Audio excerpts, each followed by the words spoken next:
Hey everyone.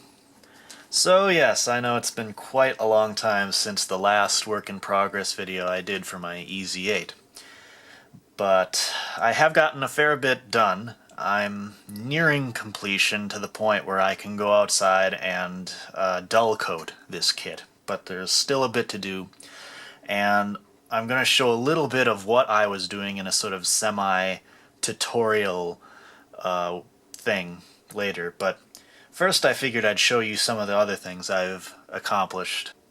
Here's the first thing, I guess. The carrying case for the backpack. As you can see, I've painted the whole thing in this French light blue gray from Testers, and that went on pretty well. I did this a long time ago. In fact, it was part of my last work in progress video. But what I didn't do was construct a thing and do the panel lining here and there, and additionally, as you'll see, I did the insides. It's a little bit of a sliding bracket you gotta slide out there, and then as you can see, I've got the bazooka stored away in there and all its separate components, and I think it looks alright. But basically that interior, all I did was I thinned down a little bit of this German gray from Tamiya, and I just hand brushed that all, and that took a while. And I was using a brush maybe only about this big here, but it worked, obviously, and I'm pretty pleased with how it turned out. I may not be completely finished with all the little details on this or the bazooka, but it's at least a good amount done so far. You could essentially call it complete, but anyway, there it is. In addition to that, I have also applied the two main decals that I wanted to for this kit. The first here is on the chest with the 81 insignia, and I think I positioned that and did that pretty well. It was a rub transfer, which is basically, well, it's sort of like a rub-on tattoo, if you know how that works. I think it looks alright. And again, this whole chest bracket can slide out and show some detail inside. So I'm pretty pleased with that. And in addition to that, I also did the detailing and the logo for the shield here. Now I think this positioning looks pretty good, but for some reason to me it looks a little off. I mean, it might be very, very subtle, but it feels like it's almost tilted a little too much this way. But that's a nitpick, I guess. It turned out really well, except for a couple little nicks and scratches on a couple parts there where it didn't transfer quite right. But actually, I kind of like that. It makes it look a little more rugged and worn, not, you know, pristine and all perfect and everything, which is what I'm going for with this project. In addition, some panel lining on this blue part, panel lining there, and here, as you'll be able to see, there is this bar which I colored with this Humbrol enamel matte 31 color. I don't remember what the name of it is. They don't ever really specify it on the bottle or the tin here, which kind of bugs me, but that's its number, and it is a flat matte paint, and it worked really well. And I did this color to sort of signify what you would get on the internal frame of the original ground type Gundam. I've sort of explained this in other parts where I was trying to distinguish the color of parts that come from like the main platoon of standard stock ground type Gundam weaponry and shields and all that stuff. But compare that on the back here where I've done more of that German gray to what you see on the top, and you can sort of see the color differential here. And I think it turned out pretty well. This was also just hand brushed, very easy. And overall I think the shield turned out great. It isn't done yet. I have a few other things to do, and I guess that's a pretty good segue into the next part, which is to do with some of the dirt and grime and sort of dusty detailing that I said I was going to do for this kit. That's going to be its whole big thing, to make it look more realistic. Well, I guess a good example of all that would be most of the majority of what I got done here. Now, it may be really subtle, but I kind of want that. But I think you'll be able to see sort of this dirty, grimy, sort of subtle shading and just like it got covered in smoke and dirt and all sorts of grimy, nasty stuff. And if you look at the bottom of the, like on the feet here, you can see that metallic scuffing and like all that stuff where you would see the feet scraping against the ground, tearing up the paint, exposing some bare metal here and there. And in addition to that, you may notice here on the knee armor, the joints, I also scuffed that up a bit with some paint. And basically the process I used was a simple dry brushing technique, at least for the metallic parts on like the gray and the scuffing here. The other thing I did was a sort of a different take on dry brushing, and I'm kind of gonna show that off, how that works with the shoulder armor here. Now first of all, I guess I can show a difference here between the bare plastic, unaltered, and this grimy, dirty look. Just so you get a good impression of what we're talking about here. I again wanted to keep it pretty subtle, but still noticeable. And as you can see, this looks a lot more interesting than just having bare, you know, ivory white plastic and stuff. So, we're going to fix that. And basically what I've been using so far for all of the little metallic scuffing details and for the grime on the whites has been this Delta coat or Delta ceramic coat. It's just some craft water-based acrylic paint.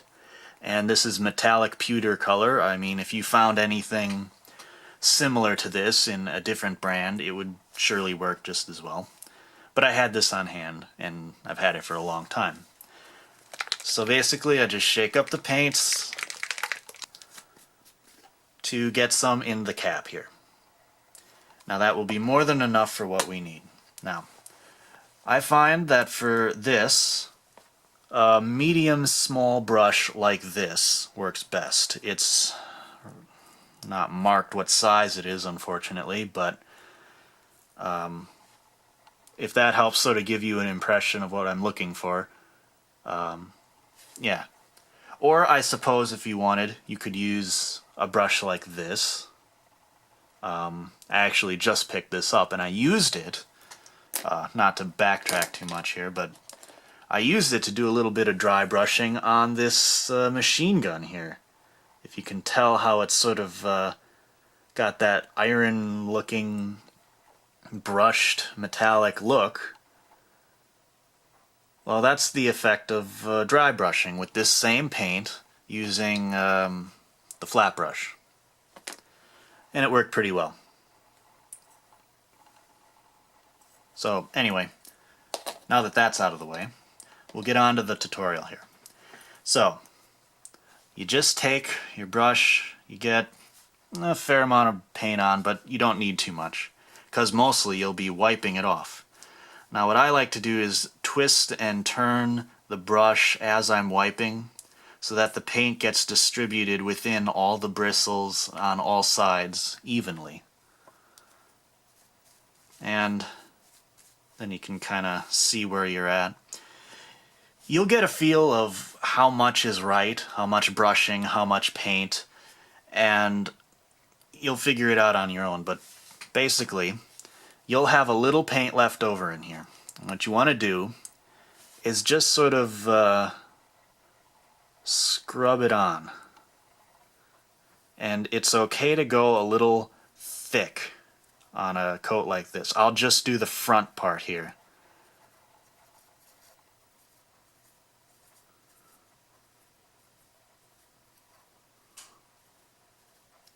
And so you basically just get a little bit going like this. Some of it's going to get on all over different areas and whatever, but yeah, basically you're looking for something like that. Now, if that was the kind of level of detailing you wanted, that'd be fine to leave it like that. But I'm looking for something a little more subtle here. So what I'm going to do is wash my brush off with a little water. And I wipe the brush on the cloth just the same as you'd be cleaning off a certain amount of paint to do your dry brushing. You're only washing off a certain bit of water to do the next step.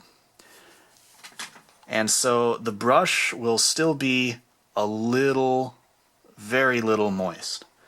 But it's the same procedure then. You just sort of scrub, and as you'll see, it starts clearing up. And then you can sort of move your pigment, smear it around like real dirt and real grime. And you can eventually almost clean off the whole piece if you go too much. But if you're looking for something more subtle, you can achieve it pretty much just like so. And now, as you can tell, that is much more subtle, much more interesting. Down here you'll have some spillover. You can go back and clean that up a little bit. You'll have some edges sort of picked out in the process. If that's an effect that works for you, go ahead and leave it. But for me, you can go in with a toothpick or a fingernail or however, and you can get rid of some of the little darker spots, like right there on the corner. That's a little too dark for me, so I'll just scrape that off carefully, leaving behind the rest. And now that looks a little more natural. You can go here on the other edges as well, doing the same thing. Any spots that really stand out too much, you can brush, and you know, it's just a big process of adjustment and tweaking and getting things just right. But if you stick at it and you do it well enough, you'll get something like this. Now, I should note that I have only really tried this on bare plastic with this kind of paint. If you were going to do something like, let's say, the shield here, or the backpack, which I have already painted, I'm not quite sure how that's going to work. In fact, that's something I'm going to have to try out myself later. What I imagine you'd be able to do is take, let's say, something like this kind of acrylic from Tamiya, something more alcohol-based. And you do the same sort of technique. Now, Tamiya paints dry out a lot quicker than something like this, but I think the principle would still stand. You smear a little bit of whatever you need. You're much more conservative with it because it's a lot more powerful and a lot more, it could be more problematic.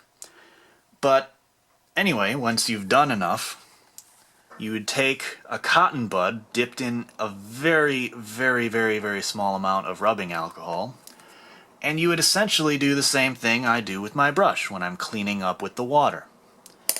I would guess that's how it'd work. That's sort of how I'm going to try it, maybe with a sample piece of the French light blue gray. I'll do a little experimentation before I go ruining the shield with this decal or any other conspicuous areas. But in general, that's the idea of how I'm going to go about the rest of this kit. So, here you'll have one last comparison between the two. You'll see it's subtle, but definitely noticeable. And I really like it, and I just sort of discovered this technique on my own, as I'd been watching a lot of dry brushing videos, and I thought, you know, what if you do something more along the lines of moist brushing? But at any rate, I think the results speak for themselves. I'm pretty happy with this, and I'll keep going with this until the whole kit's done. And I don't think I'll really need to do another future work in progress video for all that. I think I'll just come back after the kit is all done. And then I'll have some kind of a reveal video for you guys about this. And I hope you'll enjoy it, and look forward to that. So, I hope this has been somewhat helpful to anybody who's been wanting to find out how to weather your Gundams with grime and dirt and all that kind of stuff. So, anyway, I guess that's all for now then. So, until the next time, I'll catch you later.